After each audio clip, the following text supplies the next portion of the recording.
Hi students, இந்த வீடியோல நாம Semester 12th Standard Maths Quarterly Exam 2025 கான important sums என்னங்கறத நாம பார்க்க போறோம். So 12th Standard students உங்களுக்கான study plan already uploaded students. Physics, Chemistry, Maths இந்த மூணு சப்ஜெக்ட்கான study plan uploaded. நான் playlist link first commentல pin பண்றேன். நீங்க study plan பார்த்து நீங்க உங்க quarterly examக்கு நல்லபடியா prepare பண்ணுங்க. So இந்த வீடியோல நாம 12th Standard Maths Quarterly exam கான important questions லாம் என்னன்னு பார்க்க போறோம். So கட்டாயம் இந்த questions எல்லாத்தையும் நீங்க படிங்க. இந்த sums எல்லாம் நல்லா பாருங்க. So இது மட்டும் படிச்சா போதும் நான் சொல்லல. இன்னும் எதுமே படிக்கல இல்ல என்ன படிக்கிறேன்னு தெரியலன்னு ஒரு கன்ஃபியூஷன்ல இருக்க ஸ்டூடண்ட்ஸ் இந்த questions எல்லாத்தையும் first நீங்க நல்லா பார்த்து தரவு பண்ணிருங்க. அதுக்கு அப்புறம் மத்த questionsம் பாருங்க. So அந்த important questions என்னங்கறத நான் ஒவ்வொரு chapter wise கொடுத்திருக்கேன். So நீங்க இத பார்த்து இப்பல இருந்தே prepare பண்ண ஸ்டார்ட் பண்ணுங்க.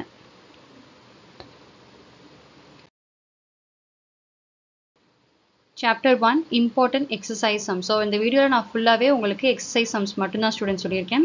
So என்னென்ன important questions எந்தெந்த சாப்டர்ல இருக்குங்கறத மார்க் பண்ணி வச்சிட்டு இப்பல இருந்தே prepare பண்ண ஸ்டார்ட் பண்ணுங்க.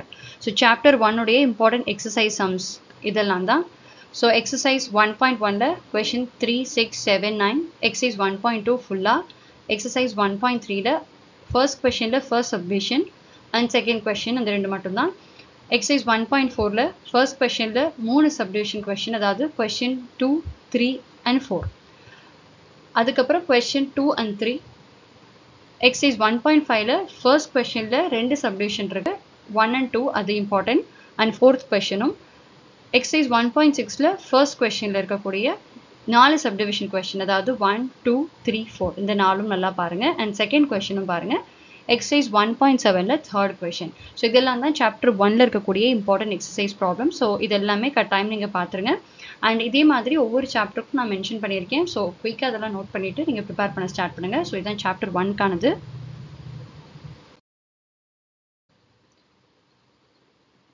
இந்த questions எல்லாம் chapter 2ல இருக்கக்கூடிய எல்லா exercise important sums. So இதெல்லாம் நோட் பண்ணிக்கோங்க.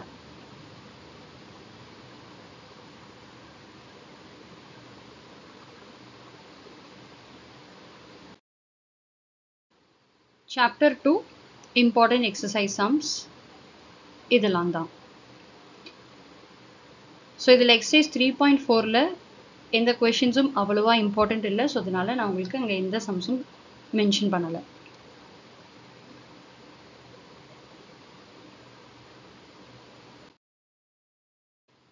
Chapter 4 அதில் இருக்கக்கூடிய important exercise sums இதெல்லாம் தான்.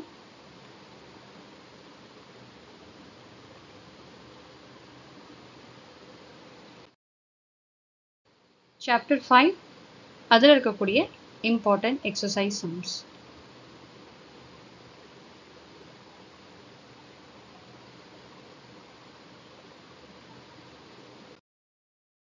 Chapter 6 அதில் இருக்கக்கூடிய important exercise sums. So இதுலயும் exercise 6.4க்கு நான் உங்களுக்கு எந்த questionsம் mention பண்ணல because அந்த exerciseல அவ்வளவா எந்த questionsம் importantா இல்லை. மற்ற exerciseலாம் நான் கொடுத்திருக்க questionsலாம் நோட் பண்ணிட்டு prepare பண்ண ஸ்டார்ட் பண்ணுங்க. And exercise 6.7 6.6 6.7 6.8 6.9 வரைக்கும் எல்லா எக்ஸசைஸ்க்குமே நான் உங்களுக்கு மென்ஷன் பண்ணியிருக்கேன். ஸோ கண்டிப்பாக நான் சொன்ன கொஷின்ஸ்லாம் நீங்கள் நோட் டவுன் பண்ணியிருப்பீங்கன்னு நினைக்கிறேன் ஸ்டூடெண்ட்ஸ். ஸோ இது எல்லாத்தையும் மார்க் பண்ணிவிட்டு ஃபஸ்ட்டு நீங்கள் ப்ரிப்பேர் பண்ணிடுங்க. அதெல்லாம் நல்லா பார்த்துட்டு அதுக்கப்புறம் மற்ற சம்ஸ் எல்லாம் நீங்கள் பாருங்கள். ஸோ எதுவும் ப்ரிப்பேர் பண்ணலன்னு ஒரு வரிஸில் இருக்கக்கூடிய ஸ்டூடெண்ட்ஸ்க்கு இந்த இம்பார்ட்டன்ட் கொஷின்ஸ் உங்களுக்கு ஹெல்ப்ஃபுல்லாக இருக்கும்னு நினைக்கிறேன். தொடர்ந்து நம்ம சேனலை பாருங்க ஸ்டூடெண்ட்ஸ். நான் ஆல்ரெடி சொன்ன மாதிரி உங்களுடைய குவார்டர்லி எக்ஸாம்க்கான physics chemistry maths study plan uploaded. So கட்டாயம் அந்த வீடியோஸ் பார்த்து நீங்கள் உங்களுடைய குவார்டர்லி எக்ஸாமுக்கு ப்ரிப்பேர் பண்ண ஸ்டார்ட் பண்ணுங்க. அண்ட் இந்த வீடியோவில் நான் மென்ஷன் பண்ணிக்கக்கூடிய எல்லா இம்பார்ட்டன்ட் சம்ஸையும் நீங்கள் எல்லாம் ஃபஸ்ட்டாக பார்த்துட்டு அதுக்கப்புறம் மற்ற ப்ராப்ளம்ஸும் பாருங்கள். So wishing all the very best students. Study well and happy learning.